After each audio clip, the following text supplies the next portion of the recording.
It's a great pleasure to be here today to talk about our value-generating and values-driven trade policy that will see the United Kingdom help lead the fight for free trade. In a COVID-battered world riven by trade wars and trade barriers, global Britain's return is timely. After nearly 50 years without our own voice, we're back at the table. We can use our G7 presidency next year to lead the global fight back for free and fair trade, challenging those who won't play by the rules. Yet all ventures start at home, more often in these times, in fact, and we need the British people to join us in our value-generating and values-driven trade policy. Some will share my excitement about the opportunities ahead, while others will be nervous. But we all know that trade and the investment it brings delivers jobs, better living standards, and higher wages at home. In turn, the best of British business excels by going global. That's why we see Yorkshire tea sold in over 30 countries. Rodders from Cornwall is now the world's largest producer of clotted cream, and the Blythe-based Tharsis selling its Ocado robotics around the world. If so many of us can see that free trade is a force for good, why do some people treat it like the source of all evil? That question has been wrestled with through the ages.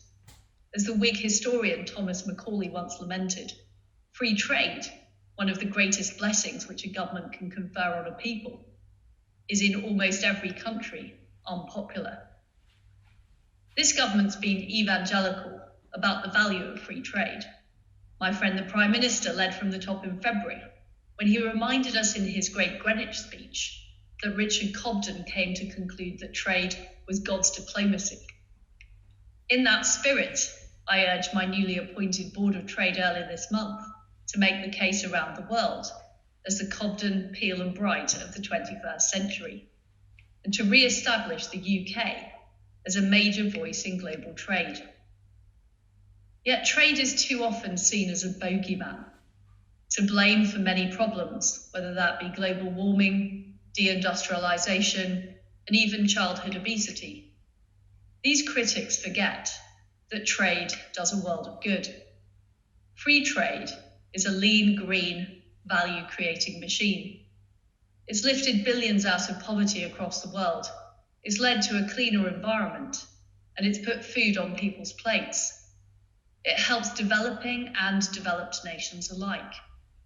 And that helps explain why when I talk to our friends and allies, they have great interest in doing more business with Britain, and they put their money where their mouth is. We're the top destination in Europe for foreign direct investment. In technology, we attract more investment than France and Germany put together.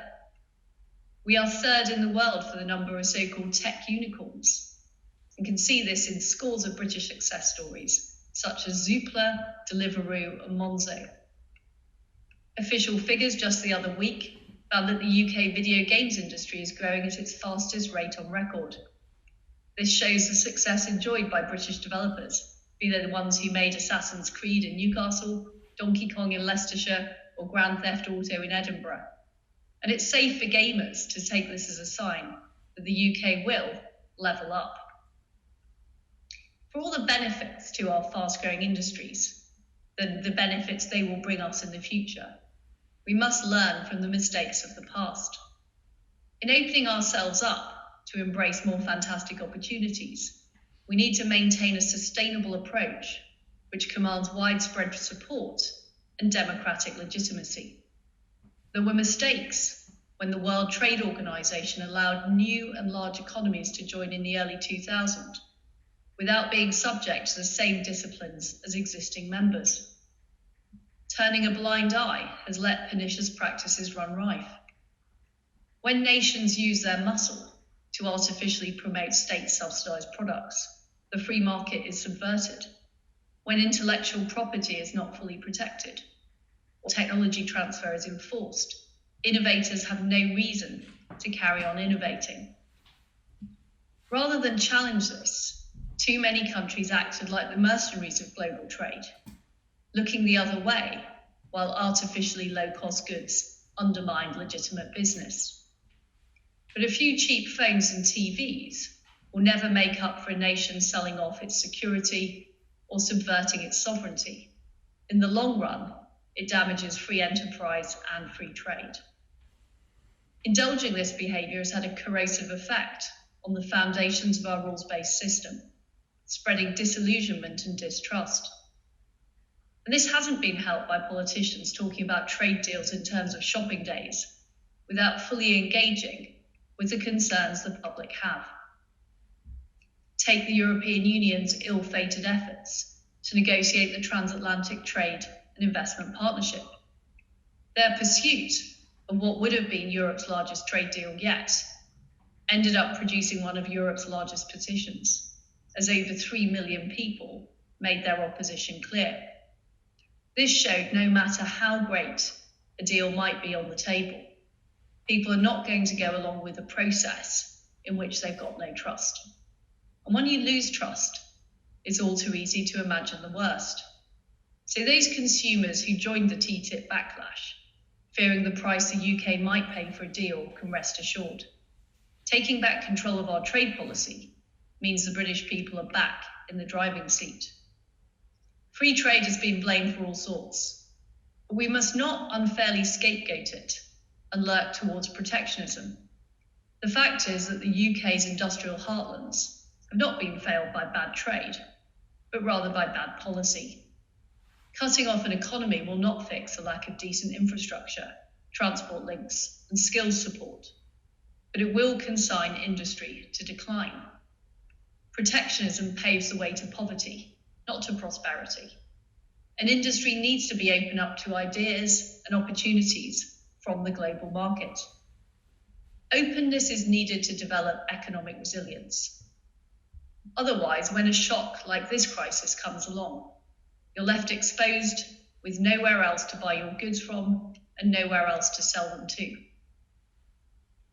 I can tell you here today that Britain is learning from the twin errors of values-free globalisation and protectionism, and we're instead rooting our approach to global free trade in our values of sovereignty, democracy, the rule of law, and a fierce commitment to high standards. In control of our trading future, we'll work with like-minded democracies to support freedom, human rights, and the environment while boosting enterprise by lowering barriers to trade. Our red lines remain at the heart of this values-driven approach, namely, our NHS remains off the table. Our food standards must not be undermined, and British farming must benefit. And any trade deal must level up our country. Now we have taken back control of our trade policy and our sovereignty. Many have been asking whether our future lies in sticking with America or Europe. The UK did not leave the European Union to have another country's values thrust upon it. We support the right kind of globalisation, based on shared values, as we help lead the fight for free markets, free societies, human rights, and a greener world. Rather than pull up the drawbridge in an autarkic Britain first approach, this great island nation is building bridges across the world. We're working more closely with long-standing allies and nations who share our values. I call this approach putting friends and family first.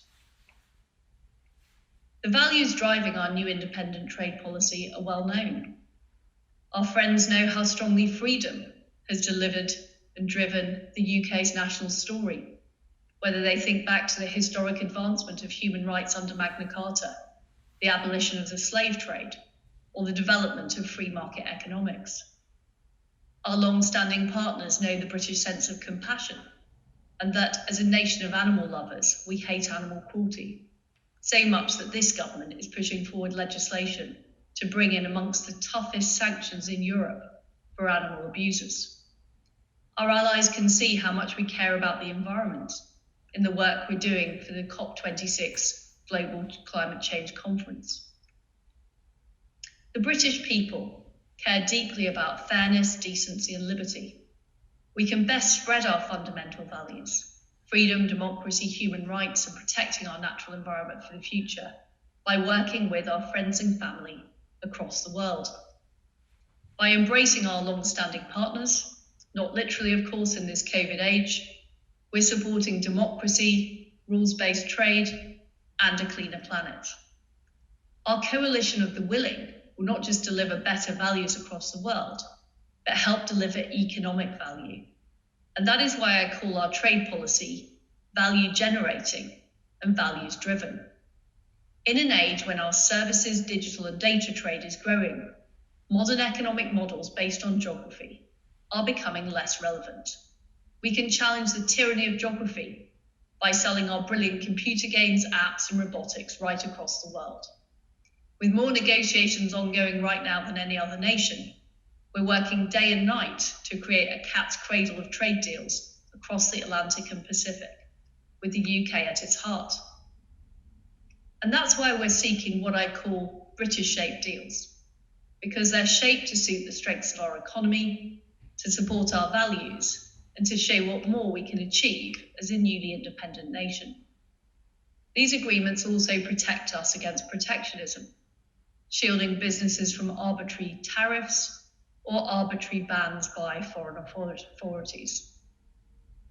The high standards forward-leaning agreement I signed with Japan last week provides a concrete example of our approach.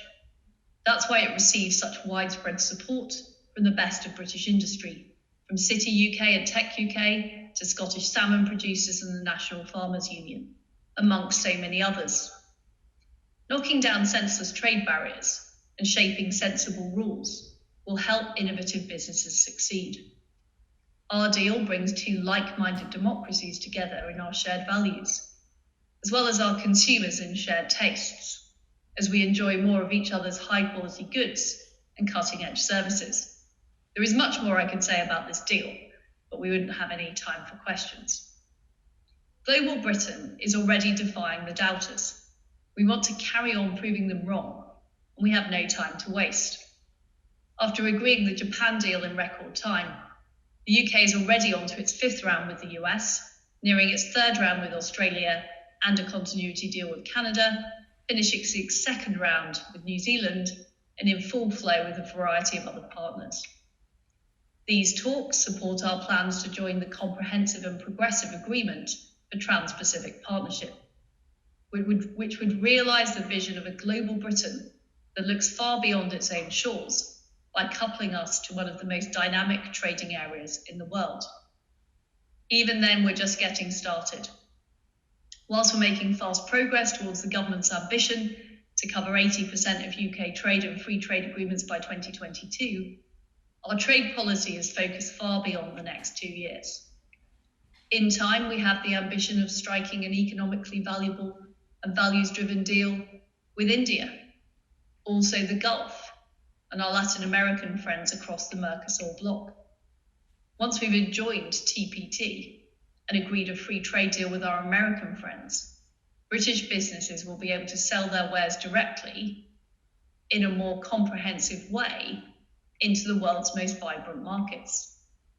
This would mean global Britain has unprecedented and deep access to over 40% of the world's gross domestic product, which equates to over £27 trillion. If we add in our EU friends, with whom we want a relationship centred on free trade between sovereign equals, this would equate to over £40 trillion. And there will be something for every British business. Those who work in advanced manufacturing, food and drink, services, digital and data will all be covered. As a newly independent trading nation, unparalleled opportunities lie ahead of us. Our economy can move into top gear after decades in the slow lane, stuck behind the EU's high tariff wall. Now we'll hitch ourselves to the fastest growing economies of the world and unleash our full potential.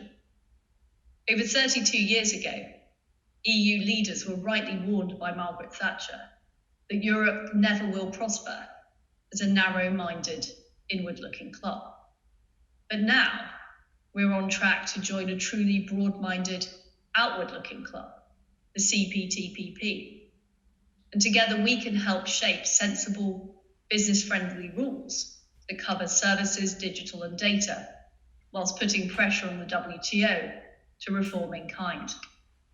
We're already working with our Commonwealth family to do so much better, and not just by drafting in one of their former prime ministers onto our Board of Trade.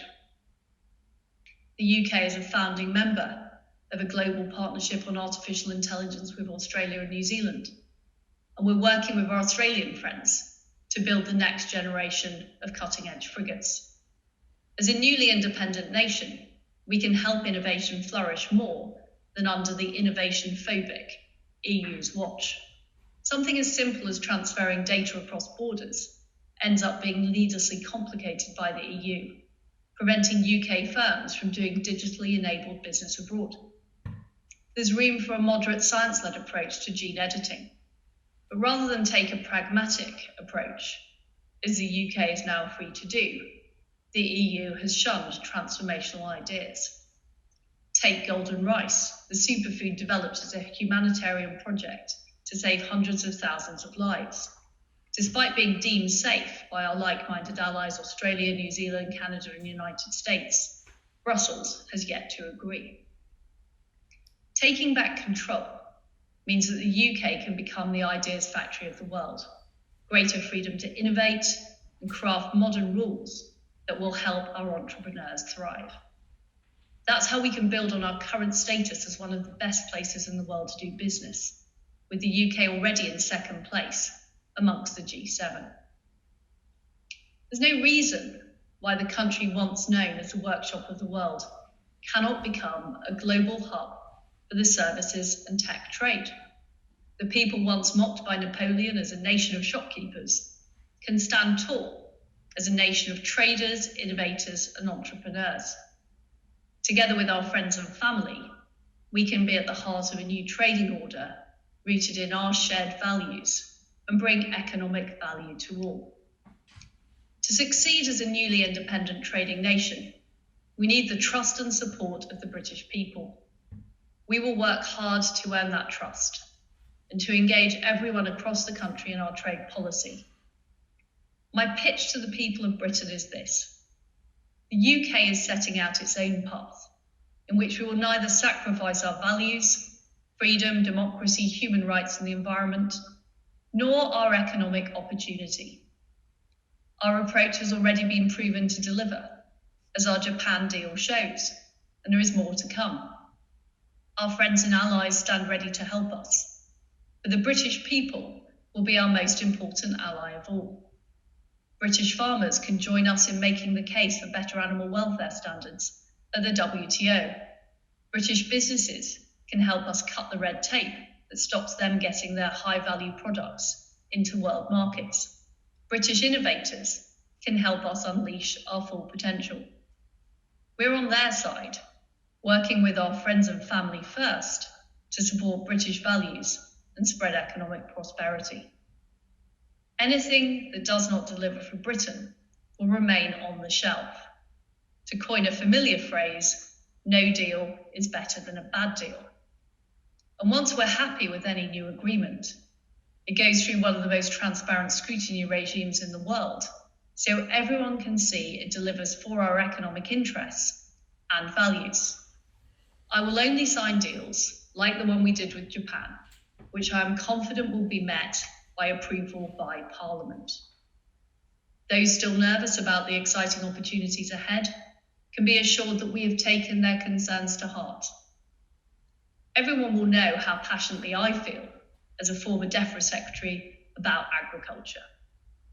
Our Trade and Agriculture Commission will ensure that everyone's voices are heard as we seek new opportunities for our farmers while maintaining the UK's world-leading status in animal welfare and the environment. We've legislated to ban the import of chlorinated chicken and hormone-fed beef, and I can assure anyone worried about such food entering our markets that our standards are not up for grabs.